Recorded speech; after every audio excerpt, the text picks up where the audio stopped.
The real Caitlin Clark just arrived in Indianapolis, not the overly restricted version fans watched at times last season, not the version constantly forced to slow things down, play safe, or stand off the ball. We're talking about the fearless Iowa Caitlin Clark, the same superstar who rewrote the NCAA record books, launched deep threes without hesitation, and delivered jaw-dropping passes that made arenas explode every single night. The player who turned women's basketball into must-watch entertainment across the entire country.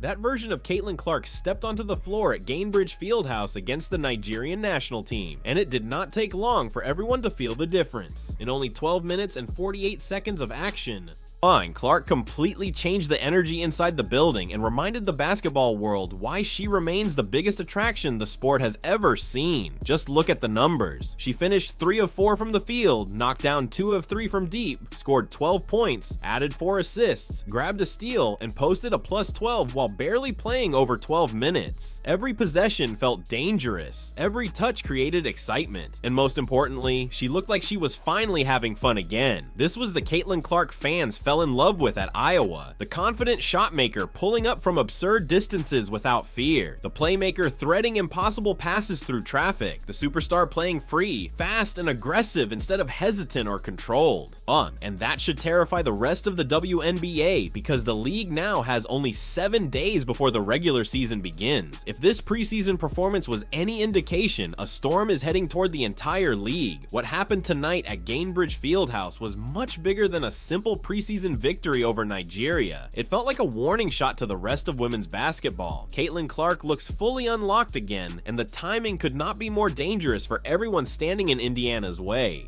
Oh, we back. We back in action. We locked in, ready to go for this season, okay? Only reason I didn't go live is because I was getting all this together in the middle of my move. But Indiana Fever handle business the way you are supposed to when you are playing against a team that does not belong on the floor with you. When they don't belong out there, you are supposed to beat the hell out of them, and that's what Caitlin Clark and the Indiana Fever did to Nigeria. Indiana Fever 105, Nigeria 57, a 48-point demolition that instantly became the most convincing performance of the entire WNBA preseason so far. From the opening tip until the final buzzer, Indiana controlled absolutely everything. This was not just a win, it was a statement for weeks. Questions had been surrounding this Fever team non-stop. Tonight, nearly every one of them got answered in dramatic fashion. Is Caitlin Clark fully healthy again? Yes. Is Aaliyah Boston prepared to dominate this season? Absolutely. Can Kelsey Mitchell recover after the rough outing against Dallas? Without a doubt. Is Indiana's bench depth actually strong enough to matter? It certainly looks that way. Is this roster ready for opening night? After tonight, it is hard to argue otherwise. And the biggest storyline of all started with Caitlin Clark.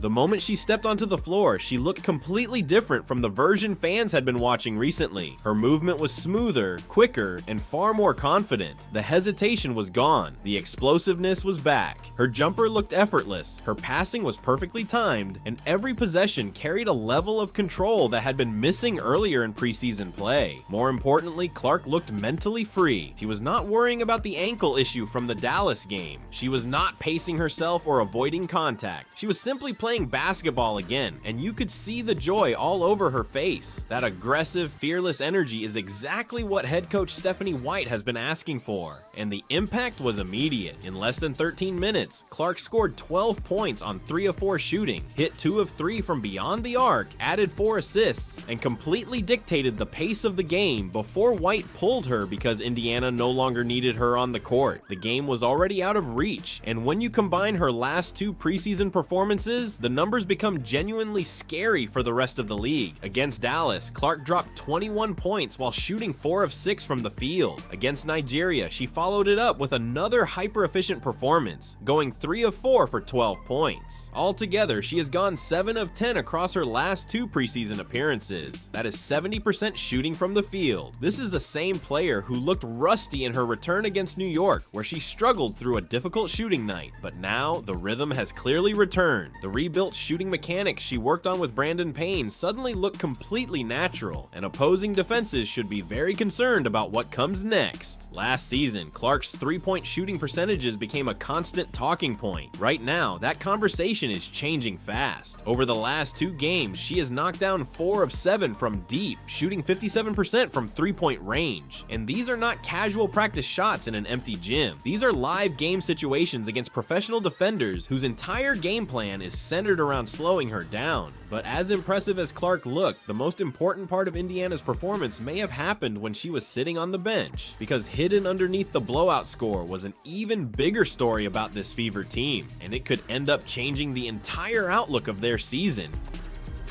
Okay, I get hit in the face. Pardon. I get hit in the face. You know what I do? Drain a 3. Bang, right there in your face. Right there in your face. Call the first foul, ref. Call the first foul, and that girl wouldn't have got her brains busted like that from 30. Okay, if you would have called the foul and not made her mad, that girl wouldn't have got embarrassed out there. Caitlin Clark put on a show, man. The MVP season is loading. Make no mistake about it. Now think back to what happened just 5 days earlier against Dallas. The moment Caitlin Clark checked out for a rest break, everything unraveled for Indiana. The Fever were destroyed 36-7 in the second quarter, and the problems were impossible to ignore. The offense completely stalled, the spacing vanished, and the bench looked overwhelmed the second the pressure increased. It exposed one of the biggest concerns surrounding this roster heading into the season: whether Indiana actually had enough depth to survive when Clark was off the floor. But against Nigeria, the story flipped entirely. Instead of losing momentum when the starters sat down, Indiana's second unit came in and made the lead even bigger. The pace stayed aggressive, the ball movement remained sharp, and defensively, the intensity never disappeared. This time, the bench did not just survive minutes without Clark. They dominated them. Shatori Walker-Kimbrough gave Indiana solid production with 5 points in 19 minutes, while finishing with a strong plus 17 rating. Rookie Jessica Timmons added 3 points and posted a plus 11. Megan McConnell brought non-stop energy, recording 3 steals and 3 assists in less than 12 minutes, while also finishing at plus 11. Every reserve that stepped on the floor contributed something meaningful, and that is what made this performance so important. The Fever did not simply rely on star power to overwhelm Nigeria. The entire roster stayed connected from beginning to end. Indiana won every quarter, never allowed the game to tighten up, and kept applying pressure no matter which lineup was on the court. The defensive effort stayed consistent, the transition offense kept flowing, and the team never looked comfortable with just maintaining the lead. They kept attacking. That is the kind of complete performance championship contenders are supposed to deliver. But as impressive as the bench looked, the biggest development of the night may have been something even more important for Indiana's future. Aaliyah Boston looks completely back to form. Right there. Get it. That's it. She could have passed it to Shatori Walker. Checking in for Nigeria. That's what I'm talking about right there. Get it. That's Yeah. It's gonna be a long season for some people, man. It's gonna be a really, really long season for a lot of people, especially when Caitlin is cooking the way she been cooking. Pardon. When Caitlin been cooking the way she's cooking, it's gonna be a long season for a lot of people. Now, I'm gonna be honest. This is Ty Harris's return game. I'm good. No disrespect, mama. No disrespect, mama. And before anyone rushes to judge Aaliyah Boston's performance by the box score alone, slow down for a second. Yes, she only played 10 minutes. Yes, she scored just 4 points. But those 10 minutes revealed exactly why she remains one of the most important players on the entire Indiana Fever roster. Boston finished the night with 6 assists and only 10 minutes of action, tying rookie guard Raven Johnson for the team lead despite playing far fewer minutes. That number alone tells you how much control she had over the game whenever she touched the ball. She was reading the floor beautifully, finding cutters at the perfect moment, delivering precise passes to Caitlin Clark on backdoor actions, and creating offense from the post in ways almost nobody else on Indiana's roster can replicate. And then there is the number that really matters. Plus 21 in just just 10 minutes on the court. That kind of impact is almost absurd. Every second Boston played, Indiana looked more organized, more balanced, and far more dangerous offensively. Remember, Boston missed the first 2 preseason games after dealing with a lower leg injury suffered during the unrivaled league, and after watching Indiana struggle without her, it became painfully obvious how much this team depends on everything she provides. Without Boston, the pick and roll chemistry loses its rhythm, the rebounding takes a major hit, the interior defense weakens instantly, the entire structure of the team starts to look unstable. Fans saw that clearly during the ugly loss against Dallas when the Fever looked disconnected on both ends of the floor. But the moment Boston returned against Nigeria, the entire system suddenly made sense again. Caitlin Clark finally had a reliable interior target who could finish plays and keep defenses honest. Kelsey Mitchell benefited from the extra space created by Boston's physical screens. Defenders were forced to collapse toward the paint, which opened clean looks around the perimeter for Indiana's shooters. Defensively, Boston brought back the rim protection and stability the Fever had been missing. The scary part is that Boston did not need a huge scoring night to completely change the game. Her presence alone transformed the way Indiana functioned. That is the sign of a true franchise cornerstone. And speaking of bounce-back performances, nobody needed a response more than Kelsey Mitchell. Just 5 days earlier against Dallas, she struggled badly, shooting 4 of 12 and finishing with a brutal -18 rating in what was easily her roughest preseason outing. The criticism came fast. Fans immediately started questioning whether the massive contract extension was justified and whether Mitchell could consistently be the long-term backcourt partner next to Caitlin Clark. Tonight, she answered every bit of that noise. Mitchell came out aggressive, confident, and completely in rhythm. She shot 6 of 9 from the field, drilled all 3 of her attempts from beyond the arc, and poured in 17 points while posting an incredible +28 rating. This looked like the same Kelsey Mitchell who averaged over 20 points per game last season, the same explosive scorer who earned all WNBA honors, the same player Indiana trusted enough to hand a supermax contract. Against Nigeria, Mitchell looked fully locked in again, and when she is playing at that level alongside Clark and Boston, this Indiana offense becomes extremely difficult to stop. I'm kinda good with Raven Johnson getting your minutes. Hey, I know. I'm good with Raven Johnson taking over Ty Harris' minutes. Ty Harris 0 for 3 from the field, 0 of 2 from the floor.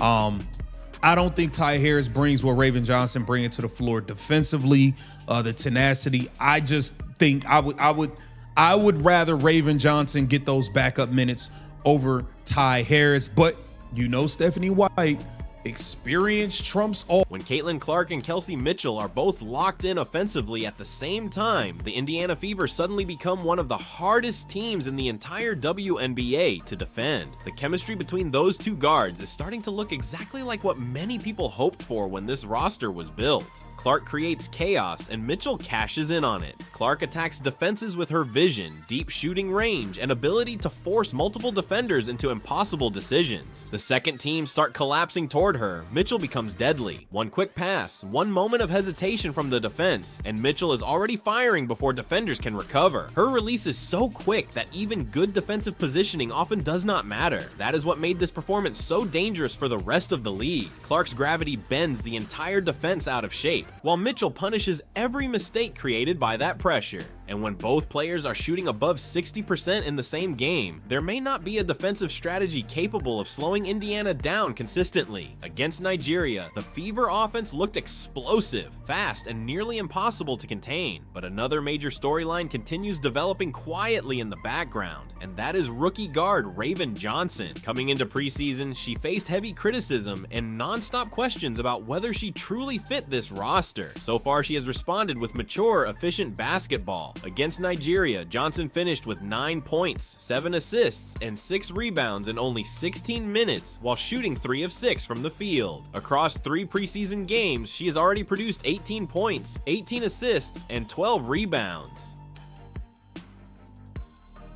Averaging 6 assists per game as a rookie reserve guard is incredibly impressive, especially on a roster filled with experienced players. Her impact goes far beyond the stat sheet too. Johnson's perimeter defense has looked strong from the start. Her passing instincts are advanced for a first-year player, and her confidence within Indiana's system keeps growing every game. Most importantly, she has embraced her role instead of trying to force the spotlight onto herself, and fans who were skeptical on draft night are beginning to completely change their opinion. The Fever's depth also continued to impress throughout the night. Michaela Timpson stayed red hot offensively, finishing a perfect 5 of 5 from the field for 12 points, while posting a massive plus 36 rating. Over her last 2 preseason games, she is now shooting 8 of 9 overall and making a serious push for meaningful regular season minutes.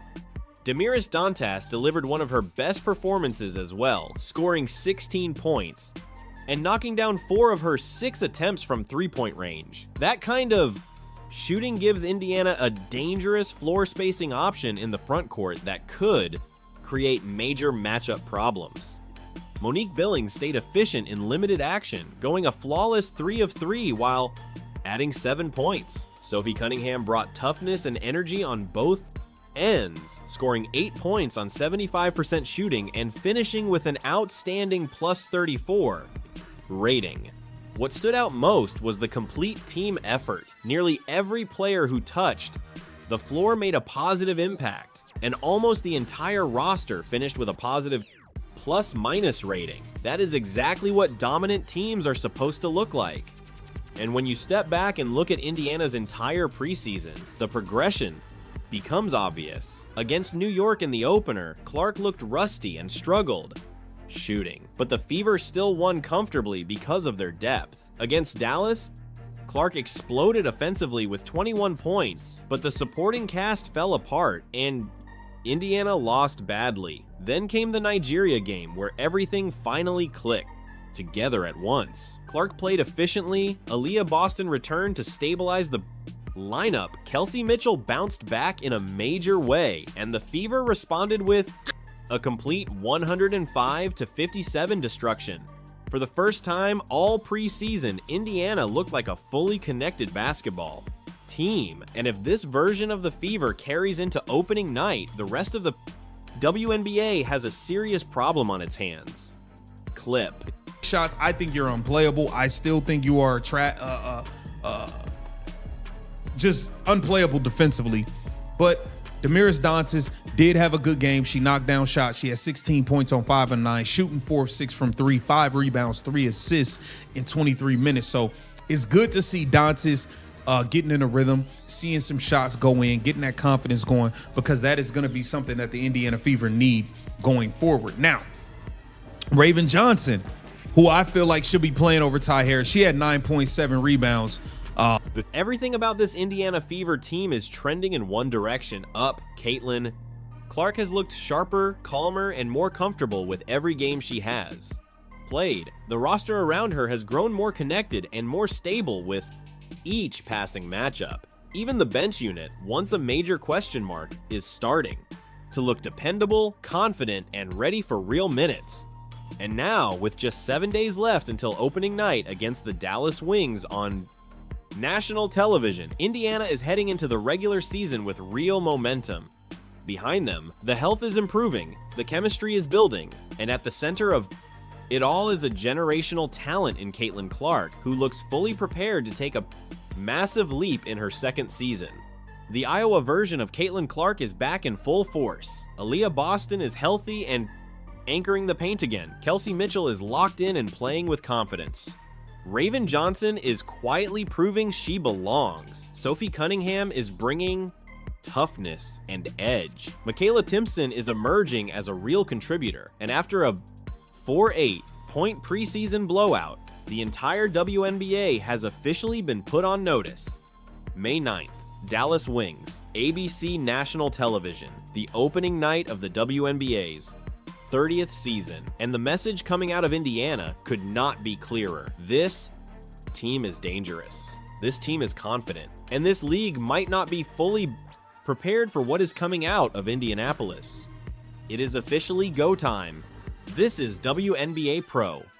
If you are locked in for what could be the most exciting Fever season in franchise history, make sure you subscribe now. Drop your opening night prediction in the comments. Every take is going to be interesting to see. And turn on notifications, because once the season starts, every game matters, and we will be breaking down everything all year long.